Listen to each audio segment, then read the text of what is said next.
नमस्कार। आज़ादी के समृद्ध महोत्सव में भूमि आयोग की ओर से आप सभी को शुभकामनाएं।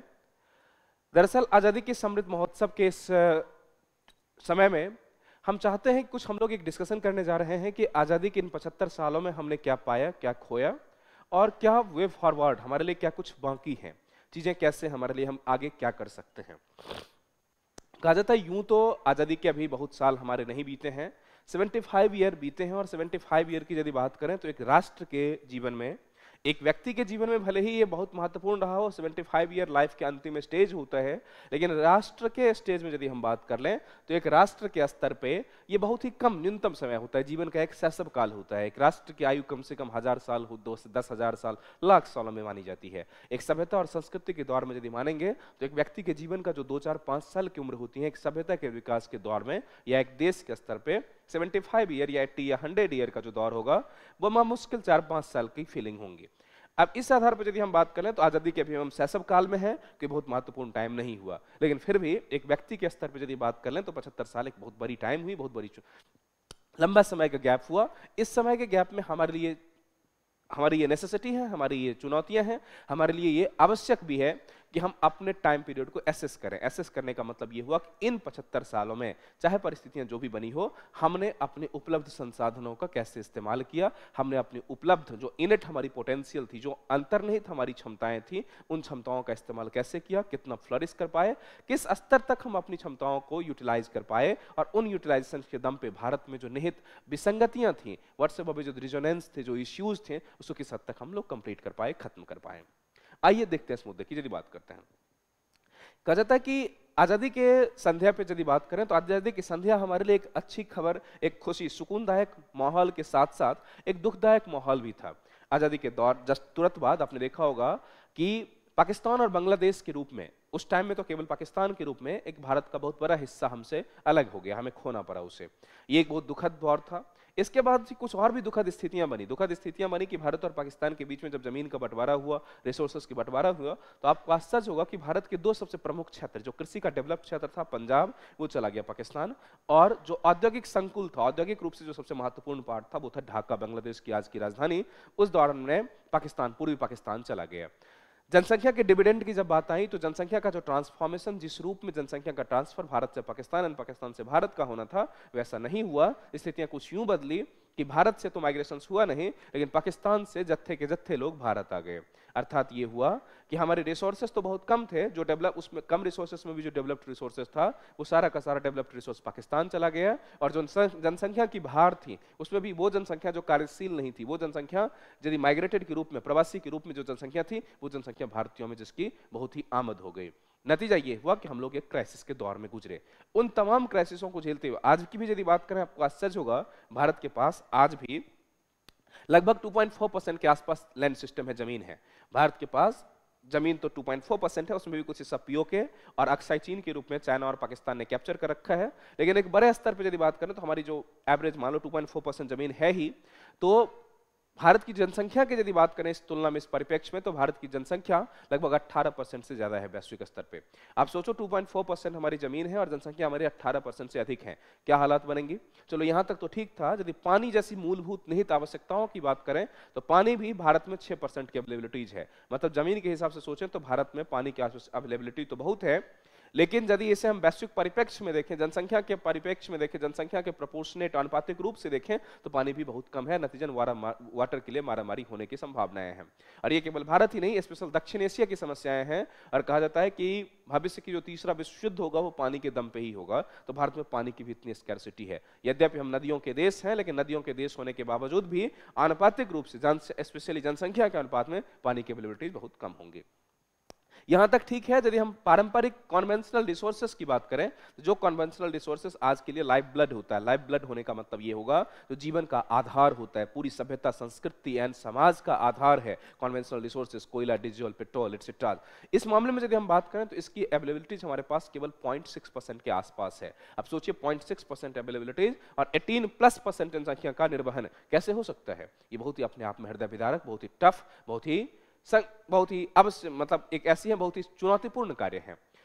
हमारी नीति नियंताओं ने, हमारे जो भविष्य दृष्टा थे, हमारे जो फोरफादर, कॉन्स्टिट्यूशनल फोरफादर थे या आज का जो राजनीतिक नेतृत्व है, इन सब ने भारत की इन चुनौतीपूर्ण स्थितियों से निकालने के लिए अपने अपने स्तर पे तमाम ऑप्टिमम एंड एक्सट्रीम लेवल पे काम किया। नतीजा ये है कि भारत आज इन चुनौतियों से जूझते हुए भी, भले ही हम चुनौतियों से जूझ रहे हैं, लेकिन वैश्विक स्तर पे हमारे बराबर में कोई एक, हम वैश्विक स्तर पे सुप्रीम, वैश्विक स्तर पे सर्वश्रेष्ठ नेतृत्वकर्ता के रूप में उभरे हैं। अभी हाल के दिनों में कुछ दिन एक राष्ट्रपति ने घोषणा की, एक राष्ट्रपति ने ऐसा सुझाव दिया कि विश्व शांति का कोई मंच बनाया जाए, और ये जो विश्व शांति का मंच बनाया जाए उसमें यदि कुछ लोग आएंगे तो उस विश्व शांति के मंच में कहा गया कि 3 लोगों को चुना जाए, इसमें भारत के एक प्रधानमंत्री भी होंगे। आप सोचिए हमारे लिए कितनी गौरवशाली बातें हैं कि भारत की कोई दुनिया का कोई राष्ट्रपति वैश्विक स्तर पर एक पीस संगठन बनाने की बात करता है, उसमें भारत के प्रधानमंत्री की बात करता है। ये एक बहुत बड़ी अचीवमेंट है हमारे लिए। वो देश जिसे सपेरों का देश कहा जाता था, वो देश जिसे ज्ञान विज्ञान से बहुत दूर माना जाता था, वो देश जिसे संकीर्णवादी माना जाता था, वो देश जिसे पुरातनपंथी माना जाता था, वो देश आज वैश्विक नेतृत्व कर रहा है। ये हमारे लिए कम गर्व की बात नहीं है। और आजादी की 75वें सालगिरह पे इससे बड़ी खुशी हमारे लिए कुछ नहीं हो सकती है कि मैक्सिकन राष्ट्रपति ने यह बात कहा कि भारत की प्राइम मिनिस्टर को उस पीस मिशन में शामिल होना चाहिए। खैर ठीक है, ये हमारे अचीवमेंट्स की बात है। हम पॉइंट टू पॉइंट कुछ मुद्दों को डिस्कशन करते हैं कि भारत के इन 75 साल में हमने क्या पाया, क्या खोया, क्या एटसेट्रा किया। जब इन 75 साल के एनालिसिस करने हम बैठेंगे तो एक चीज ध्यान रखना होगा कि भारत को केवल 75 साल के दौर में नहीं देखा जा सकता। भारत का इतिहास केवल 75 साल का इतिहास नहीं है। भारत का इतिहास कई सहस्राब्दियों का इतिहास है। कई सहस्राब्दी का मतलब हुआ कई हजार सालों का इतिहास है। यदि हम विकसित व्यवस्था की भी बात करें तब भी तो कम से कम 2500 साल की तो इतिहास है ही। मोहनजोदारो से लेकर आज तक, हड़प्पा से लेकर आज तक की जो हमारी कंटिन्यूटीज है, तो कंटिन्यूटीज में चूंकि भारत की कंटिन्यूटीज कभी भंग नहीं हुई है, इसलिए ऐतिहासिक क्रम में 75 साल में केवल 1947 के बाद देखना अपने आप में एक ज्यादती होंगी, अपने आप में कोई असामान्य होगा। लेकिन फिर भी जिन चीजों को उस परिप्रेक्ष्य में देखते हुए हम आजादी के परिप्रेक्ष्य में देखेंगे। कहा जाता है कि जब पुरानी परंपरा भारत की बात करें तो पुरानी परंपरा में वैश्विक जीडीपी का 20% शेयर भारतीय जीडीपी का हुआ करता था। मतलब विश्व के 1/5 ऑफ द इकोनॉमी हमारी इकोनॉमी हुई करती थी। उस दौरान हम विश्व में ज्ञान विज्ञान से लेकर आर्थिक स्तर पे संसाधनों में भी सिरमौर हुआ करते थे। लेकिन बीच का जो दौर आया, खास करके तब जब अरेबियन आक्रमण के साथ साथ अंग्रेजी आक्रमण और फाइनली जो 600-800 साल की जो दौर रही है, वो गुलामी वाला दौर में हमारी जो वो अवच्छिन्न धारा थी वो विच्छिन्न हो गई। अवच्छिन्न धारा विच्छिन्न होने का मतलब वो जो ज्ञान विज्ञान की हमारी थाती थी टूट गई। उस दौरान हमारी सामाजिक, सांस्कृतिक, शैक्षिक और मानसिक जो संतुलन था वो पूरी तरह कुछ अलग हिस्से में डाइवर्ट हो गया और हम अपने ही जड़ों से कट गए। अपने ही जड़ों से कटने के चलते हमारी शैक्षणिक विकास खत्म हो गई। हमारे शैक्षणिक के साथ साथ हमारी सांस्कृतिक के साथ साथ औद्योगिक विकास भी खत्म हो गया। नतीजे एक अंधकार युग की ओर हम लोग बढ़ने लगे। 1947 की जब आजादी हुई तो हमारे जो तमाम फोरफादर थे उन्होंने अपने दम पे एक विजुअलाइज किया, कैसे इंडिया का कॉन्सेप्ट उन्होंने विजुअलाइज किया, जो कॉन्सेप्ट ऑफ इंडिया अपने दम पे आगे बढ़े और अपनी जो पुरानी परंपरा थी उस पुरानी अर्थात अपनी जो भूत को वर्तमान में सुविचारित करके, अपने भूत को, अपने पास्ट को प्रेजेंट में उस पर एनालिसिस करे और फ्यूचर का निर्माण करे, ऐसे इंडिया का सपना देखा। और फाइनली एक लंबा फ्रीडम स्ट्रगल के बाद हमने अंग्रेजों को यहाँ से बाहर किया और आज हम लोग स्वतंत्र भारत में जी रहे हैं, स्वतंत्रता की प्राप्ति की। ये एक मुद्दा था। अब क्वेश्चन उठता है कि इस दौर में हमने क्या क्या किया, क्या नहीं किया, क्या खोया, क्या पाया। कहा जाता है कि जब आजादी जस्ट हुई थी हमारे देश में तो हमारी जब पॉपुलेशंस तो बहुत अधिक थी ही, जनसंख्या का रेट बहुत ही कम था, बहुत ही न्यूनतम जनसंख्या की जो लिटरेसी रेट थी, शिक्षा का दर था, शिक्षा का दर बहुत ही निम्नतम स्तर पे था। और जब शिक्षा का निम्नतम स्तर हो, वो देश जहाँ कोई राजनीतिक व्यवस्था नहीं हो, जहाँ राजशाही में देश बटा हुआ, जहाँ छोटे छोटे प्रोविंसेस में राज बटा हुआ हो, उस देश की भविष्य की भी कल्पना नहीं की जा सकती थी। दुनिया के तमाम जो पॉलिटिकल साइंस के एनालिस्ट थे, तमाम जो थिंकर्स थे, विचारक थे, उन्होंने कहा कि भारत की आज़ादी अगले 10 साल में भारत खत्म हो जाएगा। 10 साल के बाद वो दौर भी है जब नेहरू जी की असामयिक मौत हुई। नेहरू के मौत के बाद सरदार वो शास्त्री आए, शास्त्री के मौत के बाद भी उस दौर बदला। फिर से वो जो उथल पुथल का दौर था, भविष्यवक्ताओं ने भविष्यवाणी की कि भारत की आर्थिक स्थिति और सामाजिक स्थिति और जो स्वतंत्र वाली स्थिति है वो खत्म हो जाएंगी।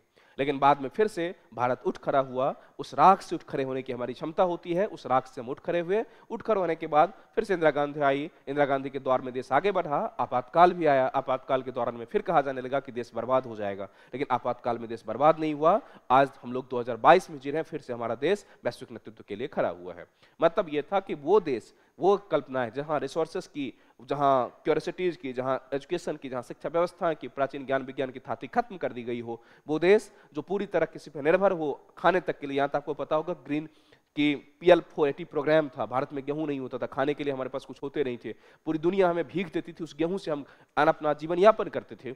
वो देश आज दुनिया में सिरमौर गेहूं उत्पादक बना। सिरमौर गेहूं उत्पादक का मतलब है कि आज हम लोग सबसे ज्यादा एक्सपोर्ट गेहूं का करते हैं, एग्रीकल्चर प्रोडक्ट से लेके तमाम चीजों का हम एक्सपोर्ट करते हैं। तो ये एक बहुत बड़ी कम अचीवमेंट्स नहीं है। हम यदि स्वास्थ्य क्षेत्र में देखें तो शिक्षा के क्षेत्र में आज भारत मेडिकल टूरिज्म हब बन रहा है। मेडिकल टूरिज्म हब का मतलब आज जो लोग 70-80 साल के लोग होंगे या जो आपके पूर्वज, आपके पुराने लोग होंगे, अपने समाज में उन पुराने लोगों से पूछेंगे तो आज से 70-80 साल पहले हालात ये थी कि एक छोटी सी चेचक नाम की बीमारी होती थी, एक छोटा सा कॉलरा, हैजा एक्सेट्रा जो होता था, इन बीमारियों से गांव के गांव लोग खत्म हो जाते थे, हजार हजार लोग मारे जाते थे। हमारी जनसंख्या की जो वृद्धि दर थी नकारात्मक हो जाती थी। कारण क्या था कि एक गांव में हैजा आया, 50 लोग मारे गए, अगले साल कॉलरा आया, अगले साल चेचक आया, अगले साल मलेरिया आया, अगले साल टाइफाइड आया, तमाम लोग मारे जाते थे। आज हालात यह है कि भारत ने अपने दम पे मेडिकल सेक्टर को इतना विकसित किया कि मेडिकल टूरिज्म हब है, पूरी दुनिया के लोग भारत में इलाज करवाने आते हैं। आपको आश्चर्य होगा कि अमेरिका जैसे विकसित देशों के लोग भी भारत में आते हैं, क्योंकि हम अमेरिका जितनी एक्यूरेसी के साथ ही भारत में उससे कई गुना कम कीमत पर उतनी ही ऑथेंटिक इलाज करते हैं। ये हेल्थ सेक्टर हुआ। ये हेल्थ सेक्टर का ही दम है कि आज हमारी लाइफ एक्सपेक्टेंसीज भी बहुत बढ़ गई हैं। आज हमारे यहाँ गांव-गांव में अस्पताल, गांव-गांव तक स्वास्थ्य सेवाओं की पहुंच हो गई है। जब एंटीबायोटिक, पूरी दुनिया के एंटीबायोटिक की फैक्ट्री भारत को कहा जाता है।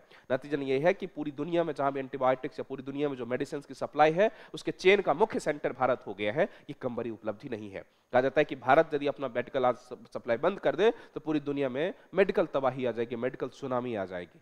आज जब कोरोना का दौर आया, आपने देखा होगा कि कितनी हमारी वैक्सीन डिप्लोमेसी कैसी थी। हमने पूरी दुनिया को वैक्सीन दिया, अपने के साथ साथ 1.5 अरब की स्वयं की हमारी जनसंख्या, सबको हमने वैक्सीनेट किया, और इस वैक्सीनेशन के साथ साथ हमने पूरी दुनिया को भी वैक्सीन दिया। ये कम बड़ी उपलब्धि नहीं थी। इसके साथ साथ हम बात करें, और आपको आश्चर्य होगा, ये जो वैक्सीनेशंस है, ये जो कोविड सिस्टम्स हैं, ये जो हेल्थ सेक्टर है, वो हमने अपने दम पे किया है। अपने दम पे करने के बाद आज भारत दुनिया का सबसे बेस्ट स्वास्थ्य प्रदाता देश है। ठीक है, हमारे पास गरीबी भी है, रिसोर्सेस भी हैं, हम बहुत ज्यादा, हमारी अवेलेबिलिटीज कम है, लेकिन उसको हम पार पालेंगे। आज डिफेंस सेक्टर की बात करें तो कहा जाता है भारत के डिफेंस सेक्टर में दुनिया के सर्वश्रेष्ठ 3 या 4 वैश्विक सेना में भारत की सेना आती है। आज भारत का इंफ्रास्ट्रक्चर, भारत का डिफेंस इंफ्रास्ट्रक्चर की बात करें, भारत की डिफेंस कैपेसिटी की बात करें, भारत की न्यूक्लियर कैपेबिलिटीज की बात करें, भारत अपने आप में सिरमौर है। पूरी दुनिया के किसी भी देश को हिम्मत नहीं होगी जो हमारी ओर आंख उठा के देखे। वो देश जिसको 1947 से पहले आराम से गुलाम बना लिया गया, वो देश 1962 में जिसे चाइना ने यूनिलैटरली हरा दिया, यूनिलैटरली हम पीछे आते चले गए, वो देश आज परमाणु हथियार के दम पे, अपनी इकोनॉमिक, अपनी साइंटिफिक टेक्नोलॉजी के दम पे, अपने डिफेंस टेक्नोलॉजी के दम पे, अपने मिसाइल प्रोग्राम के दम पे आज पूरी दुनिया के सामने बाह चढ़ा के खड़ा है। किसी की हिम्मत नहीं होती कि भारत की ओर आंख उठा के देखे। ये भी कम बड़ी उपलब्धि नहीं है। 1991 के बाद से बात करें, 90 के दशक की बात करें, हमने इंटीग्रेटेड मिसाइल डेवलपमेंट प्रोग्राम बनाई, और उस इंटीग्रेटेड मिसाइल डेवलपमेंट से लेके आईसीबीएम तक लेके इतने सारे मिसाइल्स हमने बनाई कि आज हमारा डिफेंस सेक्टर लगभग आत्मनिर्भरता के कंडीशंस पे है। और यदि आत्मनिर्भर हम नहीं भी हैं तो भी आपको मानना होगा कि वो हमारी इकोनॉमिक पावर है। इकोनॉमिक पावर तो हमारी ही इकोनॉमिक पावर है, जिसके दम पे हम दुनिया के सर्वश्रेष्ठ टेक्नोलॉजी को हासिल करने की कुवत रखते हैं, क्षमता रखते हैं। तो यदि हम टेक्निक में नहीं भी आत्मनिर्भर हैं, तब भी आप आर्थिक स्थिति से इतने समृद्ध हैं ही कि दुनिया की सारी चीजों को हम खरीद सकते हैं, दुनिया की सारी चीजें रख सकते हैं। आर्थिक मोर्चे की यदि बात करें तो दुनिया की तीसरी सबसे बड़ी अर्थव्यवस्था है हम पीपीपी के दम पे। तीसरी सबसे अर्थव्यवस्था का मतलब, भले ही हम दुनिया के टॉप अर्थव्यवस्था नहीं हो, जैसे मुगलिया सल्तनत तक के दौर की बदली बात कर लें, प्राइमरी से लेके मिडेवियल इंडिया तक की, जहां 20% हमारी जीडीपी हुआ करती थी पूरी दुनिया का, आज हम वो नहीं है। लेकिन फिर भी दुनिया के तीसरी सबसे अर्थव्यवस्था के दौर में हम इसी दौर में आगे बढ़ रहे हैं कि एक वो स्वर्णिम काल जो हमारा, जब हम 20% दुनिया की जीडीपी का हुआ करते थे, आज फिर से हम लोग उस रास्ते पे हैं कि आगे जाके 20% तो नहीं, लेकिन एक बड़े चंक के हकदार हम लोग हो जाएंगे। आर्थिक स्थिति की बात करें, आर्थिक स्थिति की बात करें, आज भारत में हर व्यक्ति के पास अच्छा भोजन, रहन सहन, भोजन, वस्त्र, आवास की सुविधाएं हर व्यक्ति के पास पूरी हुई हैं। आज भारत में अरबपतियों की संख्या दुनिया के टॉप अरबपतियों में से एक है। सर्वाधिक अधिपतियों की संख्या भारत में होती है। आज भारत में यदि हम बात करें ज्ञान विज्ञान से लेकर आर्थिक समरसता तक की बात करें, हर क्षेत्र में हम अपने अपने सेक्टर में टॉप हैं। यदि भारत की कल्चरल बात करें तो कल्चर के सेक्टर में भारतीय कल्चर, भारतीय संस्कृति, पूरी दुनिया में भारतीय डायस्पोरा इस हद तक फैले हुए हैं कि पूरी दुनिया में हमारी ही संस्कृति का डंका बज रहा है। पूरी दुनिया के लोग हमारी संस्कृति के साथ अपने आप को स्वपूरित कर रहे हैं। पूरी दुनिया के लोग हमारी संस्कृति को अपना रहे हैं, हम भी पूरी दुनिया की संस्कृति को अपना रहे हैं। आज से 2 दशक पहले तक की जब बात होती थी, भारतीय संस्कृति को नीचता की दृष्टि से देखा जाता था, भारतीय संस्कृति को गवारों की दृष्टि से देखा जाता था, कहा जाता था कि भारत सपेरों का देश है, भारत ज्ञान विज्ञान की कोई पहुंच नहीं है। आज हालत वो बनी कि आज भारतीय कल्चर को कहा जाता है सैलाड बॉल कल्चर थ्योरी में आ गए हम लोग। सैलाड बॉल कल्चर थ्योरी का मतलब हुआ पूरी वैश्विक स्तर पर दुनिया की कल्चरों के साथ साथ भारतीय कल्चर को भी उतना ही सम्मान मिलता, उतनी यूनिवर्सिटी, उतने ही डाइवर्सिटी के साथ यूनिफिकेशंस मिलती हैं जितना किसी भी दुनिया के सर्वश्रेष्ठ संस्कृति को मिलता है। ये हमारे लिए कम बड़ी बात नहीं है। इसके बाद यदि हम ज्ञान विज्ञान के साथ कल्चर की बात करें, आज आपने देखा होगा योगा सेक्टर की बात की। हमने जब योगा के बारे में बात की, वैश्विक स्तर पर योगा को फैलाने की कोशिश की, पूरी दुनिया ने उसे हाथों हाथ लिया। भारत में विरोध हुआ वो अलग बात है, लेकिन पूरी दुनिया वैश्विक स्तर पर योगा एक सामान्य सिस्टम बना, योगा के सामान्य प्रैक्टिस सिस्टम बना। पूरी दुनिया के लोगों ने योगा करना शुरू किया और योगा के जो बेनिफिट्स हैं पूरी दुनिया के मेडिकल साइंस से लेकर तमाम एक्सपर्ट ने उस बात को एक्सेप्ट किया है। और भी कई सारी चीजें होंगी। कहा जाता है कि हमारा जो ग्लोबल डायस्पोरा है, ग्लोबल डायस्पोरा कहा जाता है, आज से 2 दशक पहले तक हम मानते थे कि हमारी जो ग्लोबल डायस्पोरा है, हमारे जो भारत की स्थिति है, यहाँ ब्रेन ड्रेन का हम सामना कर रहे हैं। ब्रेन ड्रेन का सामना करने का मतलब ये हुआ कि हमारे पास जो अच्छी सभ्यता है, अच्छी संस्कृति है, अच्छे लोग हैं, वो सब विदेश जा रहे हैं। विदेश जाने का मतलब होगा कि वो अपने देशों में, चूंकि उनके पास अपॉर्चुनिटी नहीं मिलता था, तो देश के रिसोर्सेज का इस्तेमाल करके अपनी क्षमता, कैपेबिलिटी, अपनी काबिलियत को तो बढ़ाते थे, लेकिन उन काबिलियत को प्रॉपर एक्सप्लोरेशन करने के लिए विदेश चले जाते थे, चूंकि हमारे पास उसको यूटिलाइज करने की क्षमता नहीं थी। ये हमारे लिए दर्दनाक था, दुखद था, नेगेटिव था।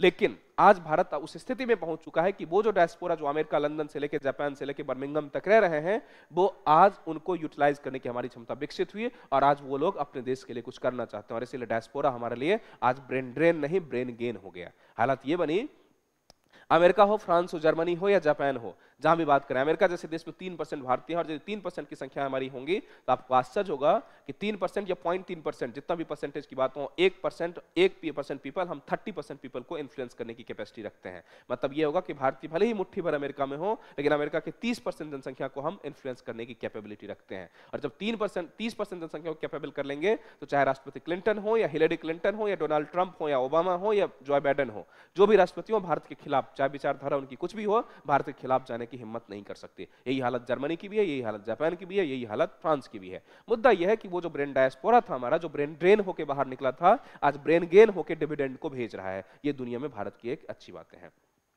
इसके बाद हम बात करें, कल्चरल हो गया, सामरिक क्षेत्र हो गया, डिफेंस सेक्टर हो गया। हम आज भारत के सेक्टर में कहा जाता है, पूरी वैश्विक व्यवस्था के लिए बात की जाए तो कहा जाता है दुनिया में 3 चीजों की जरूरत होती है। एक होता है उन्मुक्तता। उन्मुक्तता का मतलब व्यक्ति अपने उन्मुक्त जीवन को जी सके। दूसरा होता है फ्रीडम फ्रॉम मिनिमम वांट्स, न्यूनतम आवश्यकताओं से लोगों की मुक्ति। न्यूनतम आवश्यकताओं से मुक्ति का मतलब ये होगा कि वो चीजें जो न्यूनतम जो आपकी आवश्यकता है, आप उससे मुक्ति मिले। तो भोजन, वस्त्र और आवास, हैबिटेट, फूड्स एंड शेल्टर, ये जो चीजें हैं इनसे मुक्ति मिलने। तो भारत में आज लगता है कि भोजन इंडिया के हर व्यक्ति तक पहुंच रहा है, कोई भी व्यक्ति भारत में भूखा नहीं सोता है। यदि हम बात करें भोजन, वस्त्र, कपड़े, भी आज विश्व का सबसे बड़ा उत्पादक देश है हम लोग, और कपड़े की भी कमी नहीं रही। आवास, निश्चित तौर पे आवास में हम लोग पिछड़े हुए हैं। 2022 हमारा टारगेट था कि आजादी के 75वें साल तक हम भारत के हर व्यक्ति को अपना घर दे दें, लेकिन अभी भी हमें लगता है कुछ हद तक इसमें हम पीछे हैं। लेकिन अगले 2-4-5 साल में इसमें हम कैपेबल हो जाएंगे कि भारत के हर व्यक्ति को अपना घर, अपना मकान अवेलेबल करवा देंगे। तो ये भी एक हमारे लिए बड़ी अचीवमेंट्स होंगी। फिर बात हम यदि इसके सेक्टर की बात कर लें, और भी ज्ञान विज्ञान के साथ कहा जाता है, आज जो हमारा इसरो है, यदि स्पेस क्षेत्र की बात करें, इसरो हमारा है, कहा जाता है इसरो दुनिया के सर्वश्रेष्ठ वैज्ञानिक संस्था, खास करके जो यदि अंतरिक्ष संस्था की बात की जाए तो सर्वश्रेष्ठ संस्था है। कई सारे सेक्टर हैं जहां नासा से मिलकर हम काम करते हैं, कई सेक्टर ऐसे हैं जहां नासा हमसे गाइड लेता है, जहां हम लोग नासा से भी गाइड लेते हैं। इश्यूज यह है कि हम किसी से कम नहीं है, हम सबके बराबरी के स्तर पे हैं। एक ये दौर है, आपको पता होगा कि वो देश जिसे सपेरों का देश समझा, अभी कुछ दिन पहले कार्टून छपा था जिसमें कहा जाता है कि भारतीय लोग बैल या गाय के साथ, बैल के साथ चांद के दरवाजे पे नॉक कर रहे हैं। आज हालत यह है कि हम वो देश हैं जो बैल और गाय वाले देश थे, आज हम चांद के दरवाजे तक पहुंचे हैं। और चांद तक दरवाजे तक पहुंचे ही नहीं है, मार्स मिशन से लेके चंद्रयान मिशन तक की बात कर लें, हर जगह हमने अपनी टेक्निकल अचीवमेंट्स या टेक्निकल एबिलिटीज की अमिट छाप हमने छोड़ी है। वैश्विक स्तर पर इतनी प्रतिष्ठा यदि किसी देश को है तो हमसे ज्यादा नहीं है, यदि हमसे कम नहीं तो हमसे ज्यादा भी नहीं है। हम अपने एक स्तर पे अपनी स्थिरता को मेंटेन रखते हैं। इस स्तर के साथ साथ यदि हम आज भी कुछ बातें करें, आज क्या होगा, हमने इकोनॉमिक सेक्टर्स की बात की, स्ट्रेटेजिक सेक्टर की बात की, इंटरनेशनल सेक्टर की बात की, इंटरनेशनल रिलेशंस की बात की। भारत अपने तमाम सेक्टर्स में अपनी जो हमारी पुरानी जो विश्वगुरु वाली परंपरा थी, विश्वगुरु वाली जो भूमिका थी, उस भूमिका को आज भी निभा रहा है। लेकिन आजादी के 75वें वर्ष में हम केवल इन अचीवमेंट्स को प्राप्त करके ही खुश नहीं हो सकते। इन अचीवमेंट्स को प्राप्त करके ही इसलिए खुश नहीं हो सकते कि इन अचीवमेंट्स के साथ साथ कुछ बहुत बड़ी फेल्योर भी हमारे सामने आई है। कहा जाता है कि आजादी के दौर के बाद आज भी नाम के लिए लोकतंत्र तो हम हैं, लेकिन आज भी चूंकि आर्थिक आजादी भारत में नहीं है, आर्थिक आजादी का मतलब हर व्यक्ति के पास अपने आर्थिक समृद्धि की साधन नहीं है, और चूंकि आर्थिक समृद्धि के साधन नहीं है, इसलिए आज भी व्यक्ति आर्थिक रूप से किसी पर निर्भर है। इसलिए जो नैतिकता या भौतिकता या जो मानसिकता है वो भी किसी के गुलाम के स्तर पर है। तो आज भी यदि राजनीतिक स्वतंत्रता की बात करें, वो बेमानी सा लगता है, प्रैक्टिकल नहीं नहीं है। बहुत हद तक हमने राजनीतिक स्वतंत्रता की बात की है, लेकिन चूंकि आर्थिक स्वतंत्रता नहीं है, इसलिए स्वतंत्रता, समानता और जस्टिस का जो कोर आइडिया है हमारी फिलॉसफी, हमारे जो कॉन्स्टिट्यूशंस के, वो पूरी तरह परिपूरित नहीं हो पा रहा है। ये एक बड़ी नेगेटिविटीज है। आज भी कहा जाता है टॉप जो दुनिया के या इंडिया की ही बात कर लें, टॉप जो 90% रिसोर्सेस हैं वो इंडिया के 10% पीपल के हाथों में है, और जो 90% पीपल है उनके हाथ में केवल 10% रिसोर्सेस है। ये जो पैराडॉक्स है, ये जो कंट्रोवर्सीज हैं, ये एक बड़ा नेगेटिव कंट्रोवर्सीज, एक नेगेटिव सिस्टम्स है। इससे कैसे पार पाया जाए, ये भी हमारे लिए एक चैलेंज है। इनसे भी हमें प्रण लेना चाहिए कि इनको भी ठीक करें। दूसरी बात है, हम बात करें कि अन्य तमाम चीजों के साथ साथ अभी भी 75 साल के बावजूद भी हमारे यहाँ जातीयता, धार्मिकता, रेस, रिलीजन, रीजन, इन सारी चीजों पे जो भेदभाव है आज भी बरकरार है। अभी आपने देखा होगा हाल के दिनों में एक आईपीएस ऑफिसर जो दलित थे, वो शादी के दौरान जब घोड़े पे चढ़ रहे थे तो उनकी पूरी गांव पुलिस छावनी बनाई गई थी। ऐसा इसलिए हुआ कि जो अपर कास्ट के लोग थे वो इस बात के विरोधी थे। विरोधी थे का मतलब ये था कि वहां चांसेस था कि कुछ दंगा भड़क जाता, चूंकि घोड़ी चढ़ने से आज भी दिक्कतें थी। ये इश्यू आज भी हमारे लिए दुखद है, दुर्भाग्यपूर्ण है। एक आईपीएस को भी ऐसा करना पड़ता है। मुद्दा ये है कि जातीयता की दंश भले ही अपने पारंपरिक रूप में बहुत कम हुआ हो, आज 10% भी नहीं बचा है, लेकिन अस्तित्व कहीं ना कहीं आज भी है। ये भी एक हमारे लिए बड़ी चैलेंज है। इसके बाद भारत जैसे देशों में 75 साल के बावजूद भी जहां एक सामूहिक सांस्कृतिक थाती है हमारी, जहां एक कॉमन कंसिडरेशंस है, जहां पूर्व से पश्चिम, उत्तर से दक्षिण तक एक भारत, समग्र भारत की बात करते हैं, उस देश में क्षत्रियता और रेस और रिलीजन की भावना भी बढ़ रही है। धार्मिक कट्टरता बढ़ रही है। हम धार्मिक रूप से असहिष्णु होते जा रहे हैं। धार्मिक असहिष्णुता के साथ साथ क्षत्रिय असहिष्णुता भी बढ़ रही है। क्षेत्रीय असहिष्णुता का मतलब उत्तर, दक्षिण, पूरब, पश्चिम, महाराष्ट्र, यूपी, बिहार एटसेट्रा की जो आइडेंटिटीज हैं ये क्लैश हो रही हैं। आइडेंटिटीज क्लैश, ये भी एक बड़ी दुर्भाग्य है कि भारत की एकता के लिए एक बहुत बड़ा ये चैलेंज है। ये हमारी नेगेटिविटीज है। इन नेगेटिविटीज के साथ यदि ये सब तो चीजें क्षम्य हैं, सबसे बड़ी जो दुखद बातें हुई आजादी के 75 साल में, हमारी नैतिकता का ह्रास पर्याप्त रूप से हुआ है। कहा जाता है कि आज भारत की जो ब्यूरोक्रेसी है, वो भारत की ब्यूरोक्रेसी दुनिया की सबसे अकर्मण्य, अक्षम और अनैच्छिक ब्यूरोक्रेसी है। सबसे ज्यादा इसमें काम करने की क्षमता नहीं है, काम करने की इच्छा नहीं है, संवैधानिक उपेक्षा का भाव है।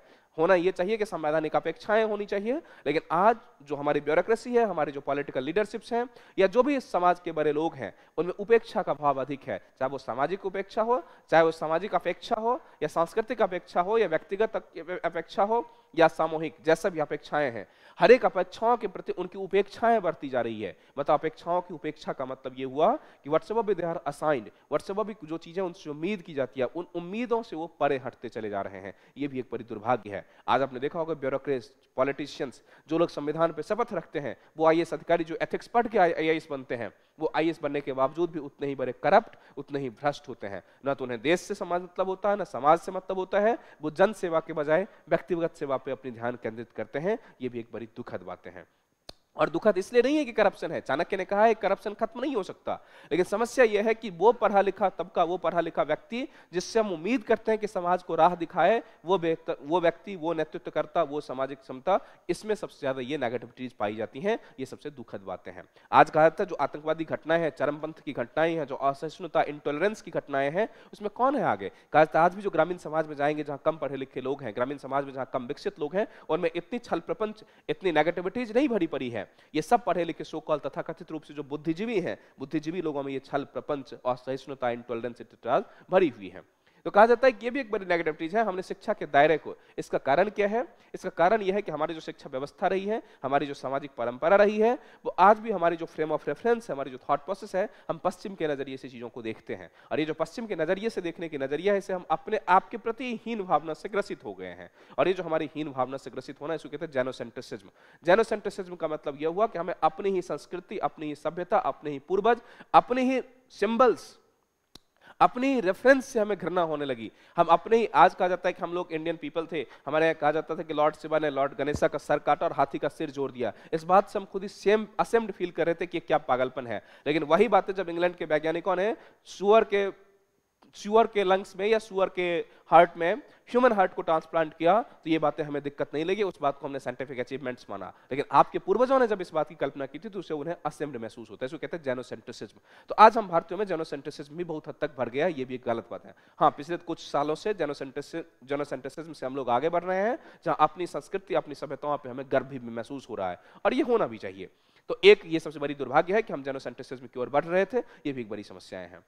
नेक्स्ट बड़ी समस्याएं ये होंगी कि भारत में अभी भी जो शिक्षा व्यवस्था का दौर है, हमने शिक्षा की क्वांटिटी को तो हमने इंक्रीज कर दिया, हमने हर जगह शिक्षा की उपलब्धता तो बढ़ा दी, लेकिन शिक्षा की उपलब्धता के साथ साथ हमने शिक्षा की जो गुणवत्ता है उसको खत्म कर दिया। शिक्षा की गुणवत्ता को खत्म करने का मतलब होगा कि हमने इंजीनियरों, डॉक्टरों, मैनेजमेंट कर्मियों, इंस्ट्रक्टर्स की फौज खड़ी कर दी, हमने ग्रेजुएट और पोस्ट ग्रेजुएटों की फौज खड़ी कर दी। लेकिन जो शिक्षा की गुणवत्ता की मापन करोगे तो आप देखेंगे आपके पड़ोस में जो कोई बीटेक इंजीनियर या डॉक्टर हो या कोई मैनेजमेंट वाले लोग हो या सामान्य ग्रेजुएशन हो, उनसे आप उनके सिलेबस पूछेंगे तो आपको आश्चर्य होगा कि 80% लोगों को सिलेबस नहीं पता है कि पिछले 3-4 सालों में उन्होंने क्या सिलेबस पढ़ा है। और ऐसे लोगों के मन में एक भावना तो आ गई कि I am graduate, post graduate, I am doctorate etcetera, लेकिन उनकी ये क्षमता नहीं है कि वो कुछ अपने सदुपयोग कर सके, अपनी प्रतिभाओं का उपयोग कर सकें। दरअसल होता क्या है कि जिसकी उन्हें डिग्री मिली है उस लायक वो है नहीं, वो काम उनसे होगा नहीं, और जो दूसरा काम है जो उन्हें असाइन किया जाएगा जिस लायक वो है वो लायक वो करेंगे नहीं। तो ये भी एक बड़ा डिच क्रिएट हुआ कि भारत में शिक्षा व्यवस्था, शिक्षा की पहुंच तो बढ़ी है लेकिन शिक्षा की जो गुणवत्ता है वो बहुत हद तक गिर गई है। ये सारी नेगेटिविटीज भी हैं। आज भी हमारे यहाँ गरीबी, अमीरी के साथ साथ भोजन, वस्त्र, आवास, सारी चीजों की समस्याएं हैं। आज भी हमारे यहाँ इकोनॉमिक रिसोर्सेस पूरी तरह हर आदमी के लिए अवेलेबल नहीं है। भारत सरकार ने, हमारी परंपरा ने, हमारे सिस्टम्स ने, हमारे नेतृत्वकर्ताओं ने इनको चीजों को ठीक करने के लिए 2 सिस्टम पे काम किया है। एक तो इकोनॉमिक रिफॉर्मेशन। इकोनॉमिक रिफॉर्मेशन का मतलब यह होगा कि संवैधानिक रूप से या सामाजिक रूप से जिन चीजों की कमी है, जिन चीजों के रिसोर्स एलोकेशन से लेकर रिसोर्स बंटवारा तक में जो भी अनियमितताएं थी, असंगतता थी, उन असंगतताओं को दूर करने के लिए बराबर डिस्ट्रीब्यूशन पे ध्यान दिया है। लेकिन प्रश्न यह है कि जब चीजें होंगी तब तो आप बंटवारा करेंगे, जब चीजें होंगी ही नहीं तो बंटवारा कैसे करेंगे? इस परिस्थितियों से बचने के लिए भारतीय नीति नियंताओं को ऐसा चाहिए और ऐसा उन्होंने किया भी है कि हमने टेक्नोलॉजी का सहारा लिया, साइंस एंड टेक्निक का, और उसी साइंस एंड टेक में जो हमारी पुरानी थाती थी उसी को लेकर आगे बढ़ते हुए आज दुनिया के सर्वश्रेष्ठ साइंस एंड टेक वाले देश बने। और उस साइंस एंड टेक वाले देशों के साथ साथ हमने अपने रिसोर्स को इनहेंस करने की बात की, क्योंकि रिसोर्स 2 ही तरीके हैं रिसोर्सेस में, अपनी जो हमारी बढ़ती हुई आबादी है उसको सारी रिसोर्सेज प्रदान करने के 2 तरीके हैं। एक तो रिसोर्स एलोकेशन करिए इकोनॉमिक्स के थ्रू, और दूसरा होगा इकोनॉमिक रिफॉर्म्स के साथ साथ साइंटिफिक रिफॉर्म के साथ साथ रिसोर्स को एनहेंस करें। तो इकोनॉमिक रिफॉर्म में तो हमने बहुत सारे समय बिताए, बहुत सारे हमने काम किया। अब टाइम है कि साइंटिफिक एनहेंसमेंट के कारण, और इसीलिए साइंटिफिक और टेक्निक को हमने बढ़ाया है। लेकिन दुर्भाग्य यह है कि भारत में विज्ञान और प्रौद्योगिकी के दौर में जब बात करें तो विज्ञान के क्षेत्र में तो हम दुनिया के सर्वश्रेष्ठ देश हैं, लेकिन प्रौद्योगिकी के क्षेत्र में बहुत पीछे हैं। अब इस टर्म को थोड़ा सा समझेंगे, डिफरेंशिएट करेंगे क्या अंतर होता है। जो विज्ञान का क्षेत्र है, विज्ञान का मतलब यह हुआ कि वैश्विक स्तर पर जो सोच होंगी, हमारा इसरो है, दुनिया की सर्वश्रेष्ठ टेक्निक हमारे पास होते हैं, सर्वश्रेष्ठ टेक्निक हम बना पाते हैं। लेकिन उद्यमशीलता की भारत में इतनी कमी है, लोग रिस्क नहीं लेना चाहते, उद्यमशीलता नहीं है। नतीजा यह होता कि भारत के जो इंजीनियर होंगे वो कुछ प्रोडक्शन में ध्यान नहीं देते। नतीजा एक छोटा सा कैमरा और छोटा सा बोर्ड जिस पे हम बात कर रहे हैं, ये छोटी सी टेक्निक जो कोई बना सकता है, इस टेक्निक को अभी हमें चाइना से इंपोर्ट करना पड़ता है। तो मतलब जो साइंस है वो टेक्निक के रूप में आम आदमी के लिए अवेलेबल नहीं हुआ, एक सबसे बड़ा चैलेंज है। बड़ा चैलेंज का मतलब यह हुआ कि जानते तो हमें लेकिन क्रियात्मक रूप से हम एक्टिव नहीं है, और ये भारत की सदा से ये समस्याएं रही हैं। हम विज्ञान के स्तर पे, दिमाग के स्तर पे तो हम बहुत काबिल होते हैं, लेकिन प्रैक्टिकल स्तर पे हम असंपृक्त होते हैं। असंपृक्त का मतलब अनअफेक्शनेटेड होते हैं, हम इन चीजों में इंटरेस्ट नहीं रखते। नतीजा यह है कि पेन से लेके, घड़ी से लेके, हर छोटी छोटी चीजें, कपड़े से लेके बटन तक हम चाइना से इंपोर्ट करते हैं। ये एक बड़ी समस्या है। नतीजा यह होगा कि रोजगार की भी समस्याएं हमारे यहाँ खड़ी हुई है। यदि हम औद्योगिक रूप से आगे बढ़े तो रोजगार की समस्याएं भी खत्म हो सकती हैं, और रोजगार की समस्याएं खत्म होने के साथ साथ हमारा देश एक उच्चतम स्तर पर पहुंच भी सकता है। तो एक बड़ी डिमेरिट ये भी थी। अब प्रश्न है कि इन तमाम डिमेरिट, तमाम नेगेटिविटीज, इनके साथ साथ हमारे पास वे फॉरवर्ड क्या है? वे फॉरवर्ड का मतलब है कि आजादी के 75वें सालगिरह पे, इस अमृत बेला में हम क्या संकल्प लें कि भारत कैसे आगे बढ़े। तो कहा जाता है कि सबसे पहले तो हमें इन चीजों पे ध्यान देनी होगी कि भारत में जो सामाजिक संकीर्णताएं हैं, आज भी सामाजिक संकीर्णताएं, चाहे जातिवाद हो, धर्मवाद हो, क्षेत्रवाद हो, रेसिज्म हो, रिलीजनिज्म हो, चाहे धार्मिक स्तर पे हो या क्षत्रियता है, निर्जातीय, जिस भी स्तर पे नैरोनेस है, संकीर्णताएं हैं, उन संकीर्णताओं को खत्म करें।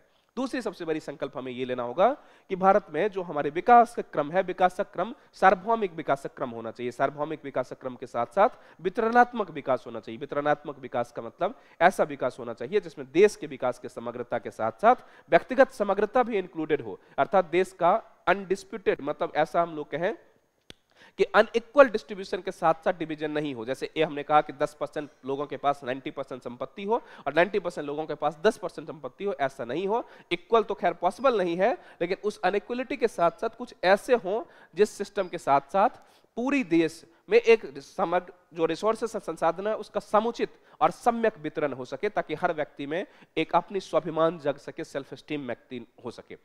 तीसरा जो सबसे बड़ा काम हमें करना होगा वो ये करना होगा, हमें व्यक्ति को व्यक्ति समझना होगा, व्यक्ति को रोबोट या संसाधन नहीं समझना होगा। व्यक्ति की व्यक्तिगतता, व्यक्ति की समग्रता, व्यक्ति की नैतिकता, व्यक्ति के इंडिविजुअलिज्म, जो उसकी व्यक्तिगतता है, उसके व्यक्तिगतता की हमें ध्यान रखना होगा। व्यक्ति को व्यक्ति के रूप में सम्मान देना होगा, चाहे वो किसी भी कास्ट, रिलीजन, रेस, इन सेक्टर्स पे चीजों पे हो।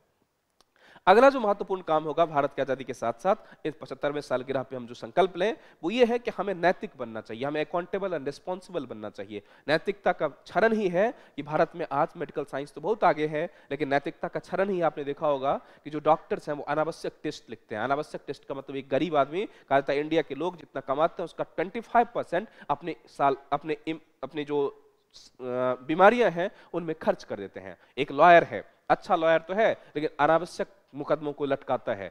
क्यों? ऐसा इसलिए कि उसे लगता है कि इससे हमें पैसे बनेंगे। तो ये जो नैतिकता का ह्रास है, उस नैतिकता के ह्रास को रोकेंगे। आप सरकारी ऑफिस में चले जाएंगे, सरकारी कर्मचारियों के पास जाएंगे, सरकारी कर्मचारी ऑफिस में बैठे होते हैं, ऊँघते रहते हैं लेकिन काम नहीं करते। सरकारी नौकरियां हमारे यहाँ निठल्लेपन की पर्याय बन गई है। निठल्लेपन की पर्याय का मतलब लोग सरकारी नौकरी इसलिए चाहते हैं कि वहां खाएंगे, आराम से पेट फुलाएंगे, कोई काम नहीं करना होगा, जीवन की सिक्योरिटी मिलेगी। इसलिए आप में से कितने लाभ लगता है ये थोड़ी सख्त शब्दों का हम प्रयोग कर रहे हैं, लेकिन वास्तविकता यही है कि अधिकांश लोग सरकारी नौकरी में आज इसलिए जाना चाहते हैं कि देश सेवा प्रायोरिटी नहीं होती है, प्रायोरिटी स्वयं की सेवा होगी और नौकरी की एश्योरिटी होगी। प्राइवेट सेक्टर में हर दिन उन्हें चैलेंज होता है, हर दिन चैलेंज रहता है कि यदि आप अपनी एफिशिएंसी को एनहेंस नहीं करेंगे तो आपको नौकरी से निकाल दिए जाएंगे, इसलिए सरकारी नौकरी में जाते हैं। तो हमें इस मानसिकता से भी निकलना होगा।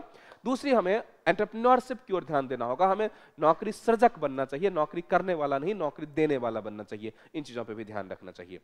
इसके साथ साथ हम यदि बात करें सामाजिक सौहार्द के साथ साथ टॉलरेंस में बनानी, जैसे हमारी परंपरा में कहते हैं, भारत का तो इतिहास रहा है, हमने भारतीय परंपरा में दुनिया के तमाम वो देश, तमाम वो धर्म, तमाम वो जाति, तमाम वो समाज जो मारा गया था, तमाम वो समाज जो अपने सोसाइटी से हटा दिया गया था, जो अपने मूल जगहों से उखाड़ के फेंक दिया गया था, हमने उसको जगह दी। हमने उसे भारत में, चाहे वो ईसाई हो, इस्लाम हो, चाहे वो सिख हो, सिख तो खैर भारतीय था, चाहे पारसी हो, यहूदी हो, जिस भी था, हमने जब जब दुनिया में क्राइसिस हुई हमने अपना दिल खोला, अपना देह खोला, हमने अपने दिल के साथ साथ अपने देश को खोला और देश के रास्ते को ओपन किया ताकि सारे लोग आ जाएं। आज दौर यह है कि उसमें संकीर्णताएं की जो दौर है उस संकीर्णताओं से निकलें, एक उच्च स्तर पे अपने मानसिकता के उच्च आयाम तक पहुंचे। और भारतीय परंपरा में जो कहा जाता था कि वसुधैव कुटुंबकम, उस कुटुंबकम को स्वीकार्य करें, मतलब उस संकीर्णता से बाहर निकलें, उसको सर्व स्वीकार्य बनाएं।